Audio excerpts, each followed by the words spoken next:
et autres. Bon, on va passer à un autre petit problème, la notion d'évaluation et de conversion implicite. Bon. Là, moi, je vous ai dit, en informatique, on doit distinguer les entiers et les réels. OK. Alors là, on va aller faire un petit exemple que je vais faire directement en programmation.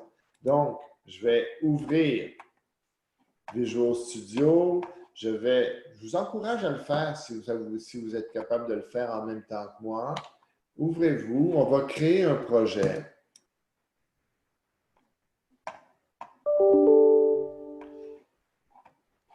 Un projet, bon, alors tout le monde, on ne perd pas de vue c'est encore un test, donc je donne un autre exemple ici. D'ailleurs, j'avais mis une capsule. Je ne sais pas si vous avez vu, il y avait une capsule supplémentaire sur le site Moodle sur la création d'un projet. On la reprend ici.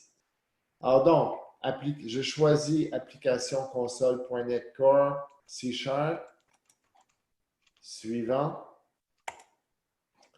Le nom du projet. Bon, écoutez, on va essayer d'être descriptif aujourd'hui.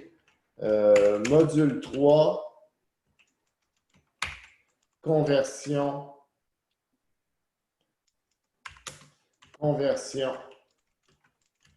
implicite. Bon. Et là, je vais mettre ça où? Ben, je vais mettre ça dans mon répertoire de 420-201 à moi et créer. Bon.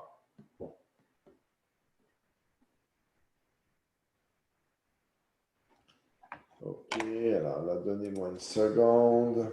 Voilà.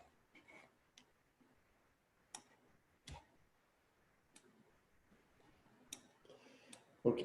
Alors ici, nous allons donc écrire un... Oups, excusez-moi. On a perdu mon code. Voilà. Bon. Alors ici, je vais reprendre l'exemple qui est directement dans le document on est en train de regarder. Alors, imaginons que j'ai ceci. Float, quotient, point virgule. Alors, on n'oublie pas, une ligne, ça se termine normalement par un point virgule. Et là, j'écris ceci. Quotient est égal à 4 divisé par 3. Et là, j'écris console.writeLine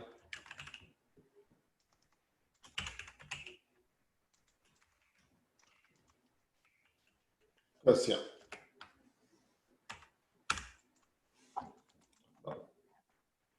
Avant de faire exécuter, alors pas de triche, quel est le nombre qui va être affiché? Regardons bien ce qu'on a avant d'exécuter. N'exécutez pas. Je dis que la variable quotient va contenir quoi? Un entier ou un réel? Réel. Un réel, ou une approximation, un nombre à virgule flottante. Et là, qu'est-ce que je fais? Je dis quotient qui est destiné à contenir un nombre à virgule flottante, je lui dis 4 divisé par 3. Il va faire cette opération-là. Puis, il va faire l'opération d'affectation dans la variable quotient. Alors, on fait un guess. Qu'est-ce qui va être affiché? Il y a deux possibilités, en gros. 1. 1. Bon, ici, on a Rami qui nous dit 1. Est-ce qu'il y a quelqu'un d'autre? Ben, vu que c'est des réels, c'est pas des nombres fractionnaires, donc ce serait 1 et 1 tiers, donc 1,3, Bon, OK. ça 6 fois, puis un 4 à la fin. Bon, alors là, on a Anthony qui nous dit, ça va donner un nombre réel, 1,3 périodique, et on a Rami qui nous dit non, ça nous donne un nombre entier, ça vaut 1. Bon, je vais mettre la semaine prochaine, on aura un logiciel de quiz qui nous permettra de faire un sondage rapide dans le groupe. Mais faites-vous votre idée. Alors donc, et on teste. Qui a raison? Anthony ou Rami?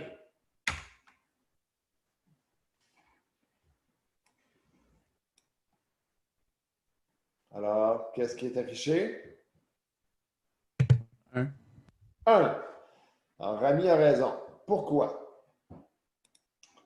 Il a raison parce que c'est pas le fait que quotient soit un float qui est important.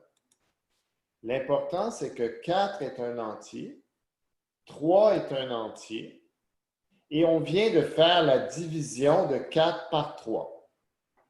Donc, nous avons ici obtenu un entier. Comme je l'ai dit, il y a la fameuse règle, le résultat d'une expression arithmétique est de même nature que les opérandes de l'expression. Alors, 4 divisé par 3, c'est facile. C'est 2 entiers, le résultat est un entier. Bon. Comment je pourrais faire pour faire en sorte d'avoir un résultat réel? Est-ce que quelqu'un a une idée? Philippe?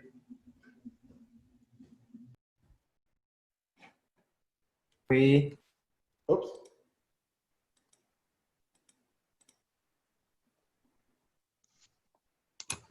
Oui. Alors, Philippe, si je veux avoir un résultat réel, comment je pourrais faire? Ben, tu rends un des deux termes en virgule flottante. OK.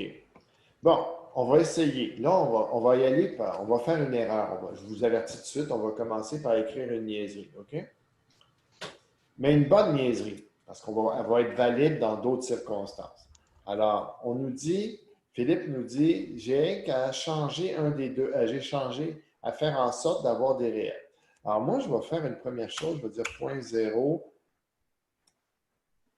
0.0. Bon. Par contre, vous voyez, il y a beaucoup de rouge. Hein? Bon. Là, je vais le faire disparaître le rouge d'un coup sec.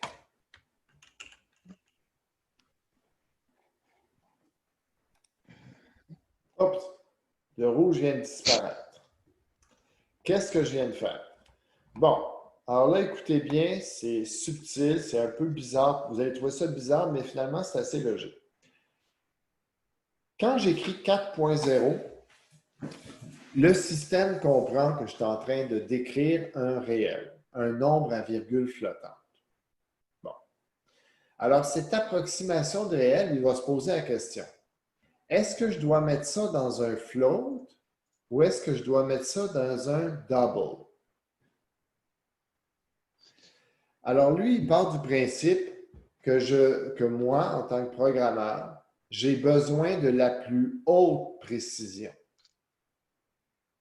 Donc, il va me le dire, il a écrit 4.0, c'est un double. Il a écrit 3.0, c'est un double. Bon.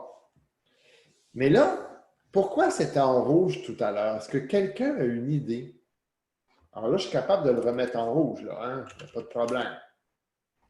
Parce que la variable quotient est de type float, mais il retourne un double. Oui. Bon, c'est quoi l'impact d'avoir une variable, le quotient était float? L'impact était que 4.0, qui est un double, divisé par 3.0, qui est un double. Hein, vous voyez, quand je passe ma souris dessus, il me le dit.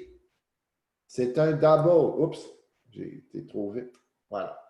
C'est un double. Pourquoi?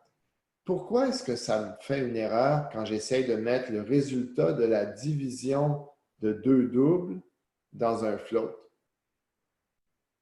Parce que le résultat d'une opération arithmétique, c'est toujours le même que les opérants. Oui. Alors donc, étant donné que mon résultat va être un double, quand j'arrive pour le mettre dans le float, lui, il dit « Oh, il y a un problème. » Tu essaies de mettre un nombre qui a une haute précision dans un espace de basse précision. Et là, il me dit « Ça, c'est pas bon. il m'avertit, hey, tu vas perdre de la précision. Bon. En informatique, les compilateurs cherchent à préserver la qualité de l'information. Donc, lui, il se dit, si je pars de 15 chiffres significatifs, puis que je vais mettre ça dans une variable qui a juste un maximum de 8 chiffres significatifs, je vais perdre de l'information, je vais perdre de la qualité d'information. Donc, je dois dire que c'est une erreur. On verra qu'on pourrait le faire quand même, de l'exiger qu'il le fasse, mais pour l'instant, donc, ça ne fonctionne pas. Il nous dit non, non. OK. Alors donc, j'ai résolu le problème en disant quotient est un double aussi. Alors là, il me dit, il n'y a pas de problème, ça fonctionne. Donc, si je teste, on voit que j'ai 1,333333333. Donc, ici, je devrais avoir une quinzaine de chiffres significatifs. Bon. En fait, entre 13 et 15, pour être précis. Alors ça, c'est une chose. Bon. Admettons que je voudrais un float quand même. Admettons que je dis, ah non, ça n'a pas de sens, je n'ai pas besoin de 15 chiffres significatifs, j'en ai besoin d'environ 8. Alors là, je veux que mon quotient soit un float. Mais là, il faut que je lui trouve un moyen de lui dire que mon 4.0, ça doit être un float. Tu mets un F après. Et voilà, on va mettre un F. Alors là, ça lui dit, ah, c'est des floats. Parce que quand je mets le petit F, c'est comme si je lui disais, écoute, je veux un nombre à virgule flottante, mais de type float. Alors là, à ce moment-là, si je reteste,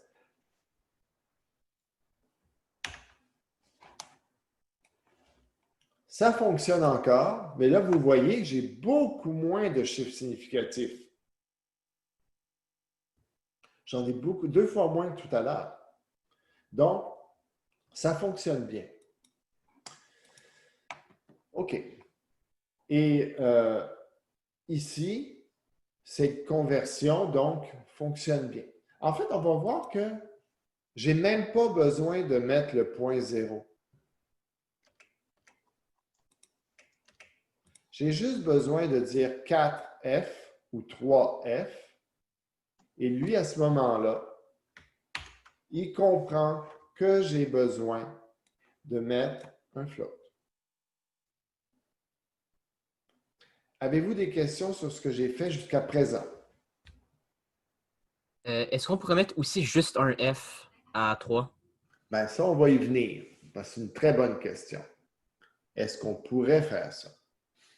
Et c'est là qu'on va rentrer dans le principe des conversions implicites.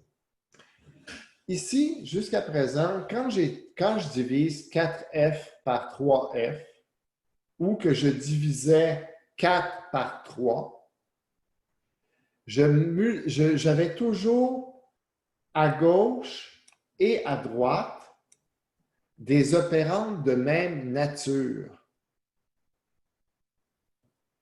Mais là, que va-t-il se produire si je divise 4F par 3? Alors là, on ne compile pas, on essaie de réfléchir. Ici, 4F, c'est un nombre à virgule flottante. 3, c'est quoi? C'est un entier. C'est un entier. Donc, je suis en train de diviser des nombres de nature différente. Des oranges divisés par des pommes. Dites-vous une chose.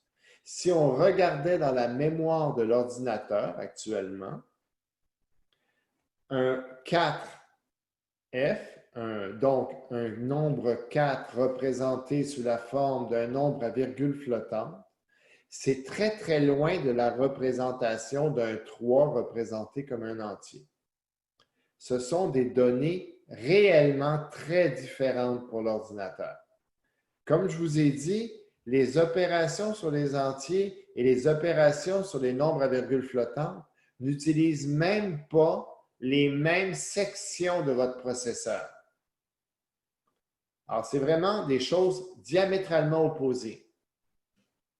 Mais là, que se passe-t-il? Il n'y a pas de rouge. Il y a du rouge nulle part. L'ordinateur semble tolérer, mon compilateur semble tolérer ce que je viens d'écrire. Et si je l'exécute, il me donne la bonne réponse en plus. Il me donne la même réponse. Que s'est-il passé? Est-ce que quelqu'un a une suggestion? L'ordinateur va prendre le plus grand degré d'opposition entre les deux. Voilà. Il va garder le plus grand. Il va dire, OK, j'ai deux nombres très différents, de nature différente. Et là, je vais dire, OK, qu'est-ce qui va préserver l'information? Parce qu'il dit, je n'ai pas le droit de diviser un float par un entier, ça ne fonctionne pas. Alors, j'ai deux choix. Soit je transforme le float en entier, soit je transforme l'entier en float. Quand vous voyez le résultat, on voit que le résultat est un float. Donc, ce qu'il a choisi, c'est de dire, je vais garder le float 4F comme un float, mais je vais transformer mon 3 pour qu'il devienne un float. Pour lui, il va dire, c'est pas parfait, mais c'est la moins pire des solutions. Ça me permet de préserver l'information du float à gauche sans trop endommager le nombre de droite. On dit sans trop endommager parce que c'est relatif. Le 3, c'est un entier. Et là, moi, je vais vous dire, un entier, en informatique, c'est un nombre qui a une totale précision. Ça veut dire que si je vais voir la mémoire de l'ordinateur, un 3, c'est un 3. C'est très clair. Ce n'est pas une approximation d'un 3. Tandis qu'un float, c'est une approximation d'un nombre. Ça veut dire que ça va être à peu près 3 qui va être marqué dans la mémoire de l'ordinateur. Très, très proche de 3. C'est peut-être même 3 qui est marqué, mais c'est une approximation. Donc, ici, il va dire, je transforme mon float, je ne le transforme pas, je le laisse en float, et je vais transformer mon 3 en float pour être capable de faire l'opération. Alors donc, ça va donner notre quotient, il va être capable de le calculer. Ça, ce qu'on vient de faire, c'est ce qu'on appelle une conversion implicite. C'est-à-dire qu'il y a eu une conversion, mais nous, on n'a rien mis dans notre code pour forcer cette conversion. OK? On ne lui a pas dit de faire quoi que ce soit pour changer la conversion. Bon. Alors ça, donc, ça fonctionne bien, il n'y a pas de problème, on obtient un réel. Est-ce que ça va pour ça? Est-ce que vous avez d'autres questions? Bon. Ce morceau-là est très bien expliqué dans le document. Alors, on a vraiment un exemple complet qui est là-dessus. En fait, c'est le même exemple que je viens de vous faire. Mais on l'a dans le document et on le décortique un peu plus pas à pas. Bon. Là, je vais vous amener un autre document sous les yeux. C'est donc toujours dans les conversions, on avait un exemple, le calcul du volume d'une sphère. Bon, on a calculé des volumes de cylindres, une sphère aussi, on est capable, on l'a eu dans le module 1. Alors, voici comment l'analyse nous dit, de procéder. On a besoin d'un intrant pour le volume de la sphère, c'est le rayon de la sphère. Notre traitement, c'est calculer le volume de la sphère à l'aide de l'équation V est égal à 4 tiers de pi fois R cube. Et le volume, c'est le volume de la sphère. On a une constante pi qui vaut 3,1415,9. Question pour vous. Ma constante, 3,1415,9. Quel type de données je devrais prendre?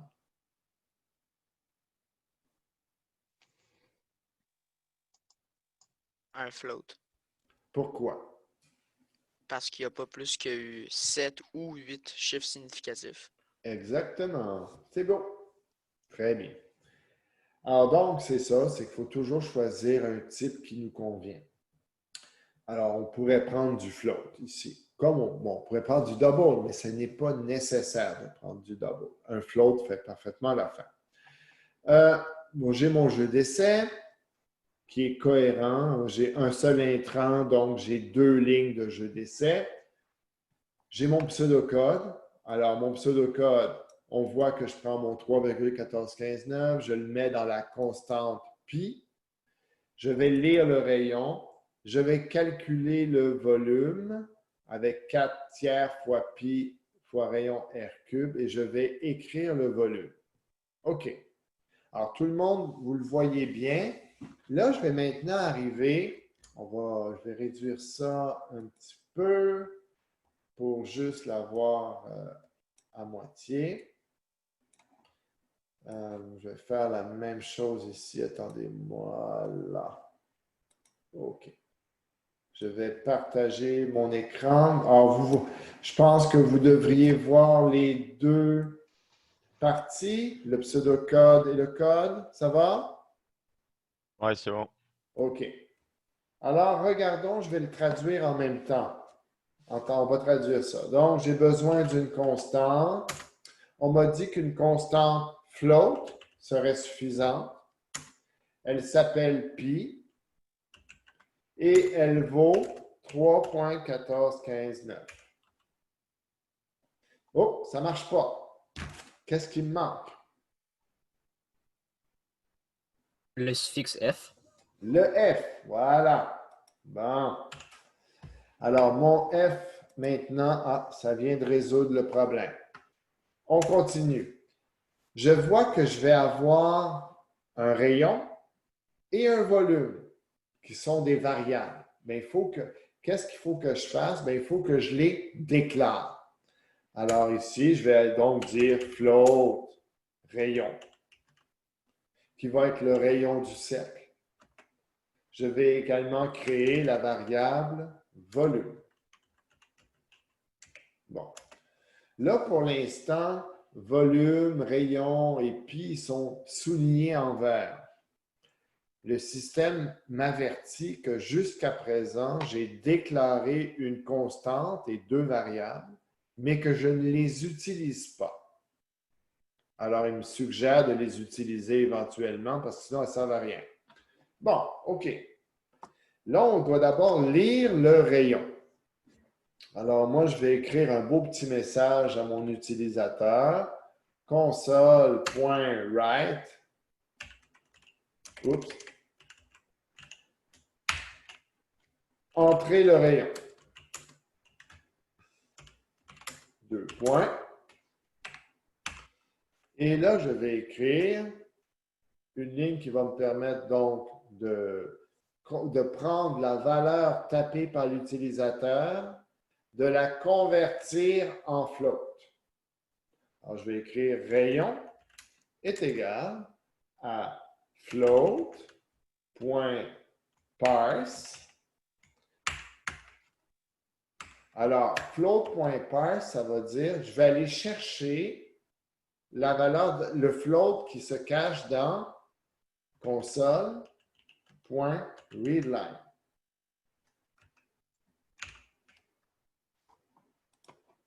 Alors ça, c'est une ligne qu'on a déjà vue la semaine dernière. Vous êtes censé l'avoir utilisée dans votre travail de cette semaine. Alors, console.readline, je le répète, ça va chercher le texte tapé par l'utilisateur. Ici, float.parse, ça va aller regarder dans ce texte pour aller voir s'il y a un float. Si oui, ça va me le ramener. En fait, il va aller voir si le texte est un float. Bon. Alors là, rayon est utilisé. Au moins, il est utilisé en création.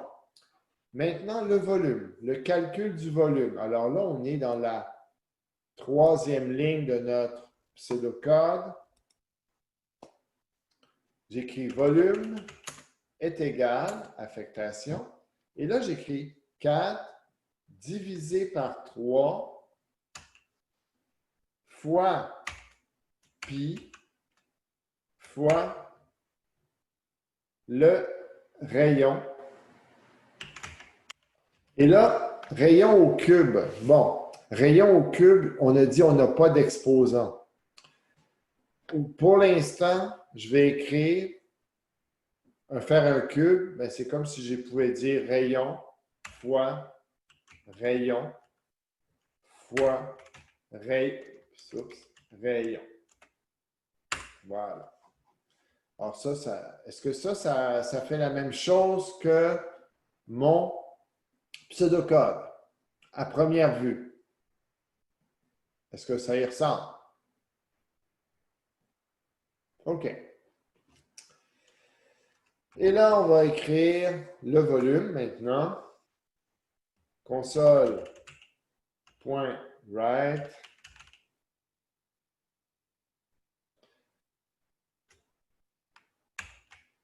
le volume de la sphère est 2 points. On verra d'autres façons d'écrire ça plus tard. Oups, j'ai oublié mon... Voilà. On verra une autre façon de l'écrire tout à l'heure. En fait, ou jeudi matin. On verra si on a le temps. Console.write, le volume de la sphère est, et là j'écris console.writeLine, volume.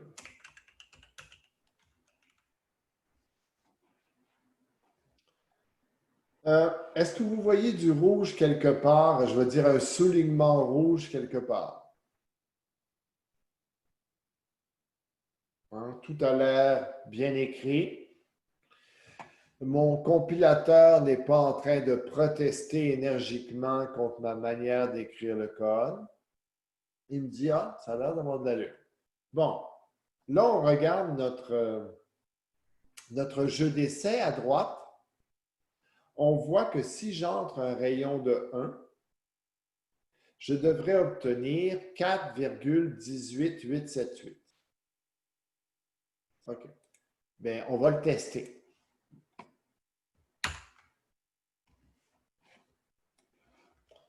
Alors, on me dit,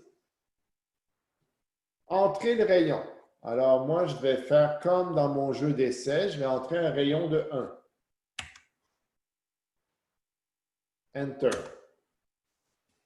Le volume de la sphère est 3,1459. Est-ce que c'est la valeur attendue?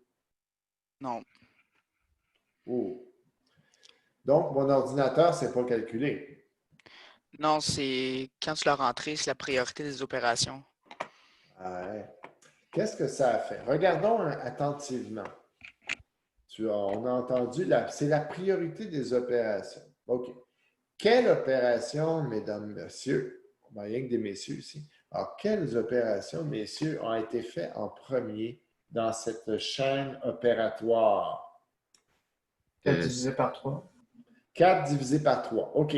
4, c'est quoi comme type de données? Un entier. 3.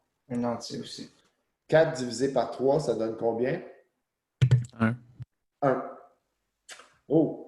Alors, 1 fois pi, ça donne pi. Pi fois 1 au cube, Ben, ça donne pi. pi. Ça donne pas mal pi. Donc, c'est pour ça qu'on n'obtient pas notre 4,18.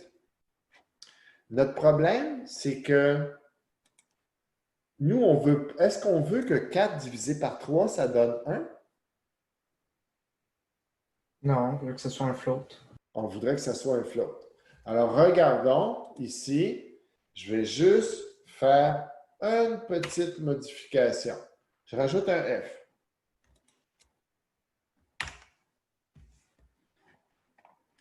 Alors, on va aller voir maintenant comment il se débrouille pour calculer. J'entre mon rayon de 1. Ah, tout d'un coup, j'obtiens la bonne valeur. 4,188787. Bon. Alors, on peut voir, vous voyez ici comment c'est important la gestion des types de données. Et ça, c'est pas quelque chose, c'est pas une chose à laquelle vous êtes nécessairement habitué dans vos cours de mathématiques. Parce que dans le cours de maths, je ne parle pas du cours de maths discrète, mais si on regarde un cours comme vous avez eu en secondaire 4, secondaire 5, et là, vous avez en NYK, on part du principe que les nombres sont des réels. Donc, sont tous des réels. Alors qu'ici, on distingue les entiers des réels. Bon. OK. Est-ce qu'il y aurait eu une autre façon de régler le problème? Là, c'est plus subtil.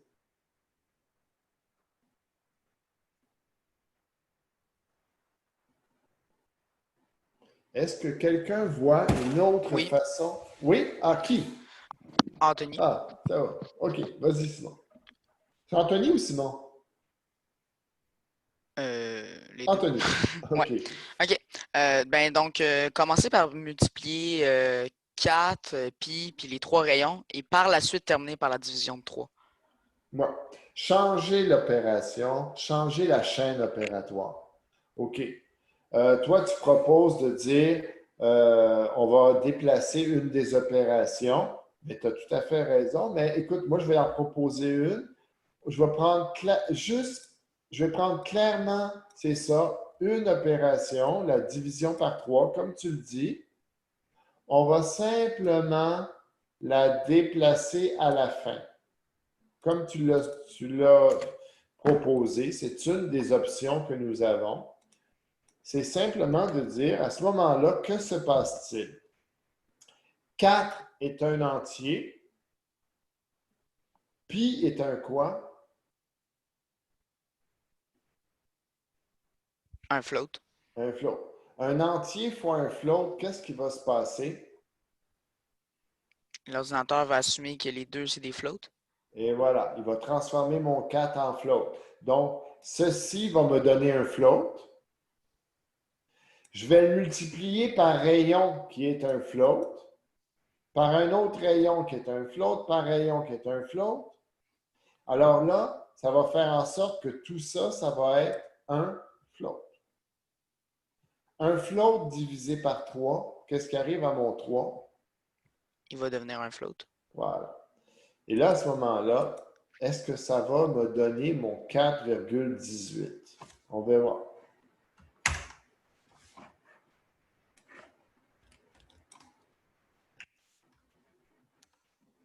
Et voilà. Nous venons de résoudre également le problème sans ajouter de F. Donc, ici, on a résolu le problème de deux façons.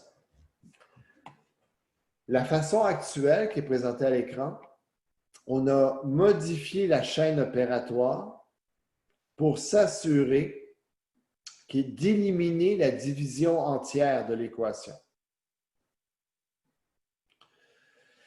Et dans la façon précédente, ce qu'on avait fait, on avait éliminé, on avait transformé une des données entières en un float. Est-ce qu'il y a des questions sur ce que nous venons de faire, justement? Alors, ah oui, tout ça est expliqué dans le document, à relire, évidemment. Il y a vraiment une explication complète, un, du problème et deux, de la solution, d'une des solutions. Toi, là, on a changé la division par 3 qu'on a déplacée. Dans ma solution, je déplace la multiplication par pi. Bon.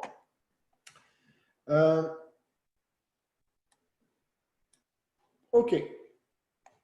Mais c'est pas mal fini. C'est un petit document, là encore. C'est pas énorme. C'est 6 pages avec beaucoup d'exemples. Donc, c'est quelque chose qui se lit facilement.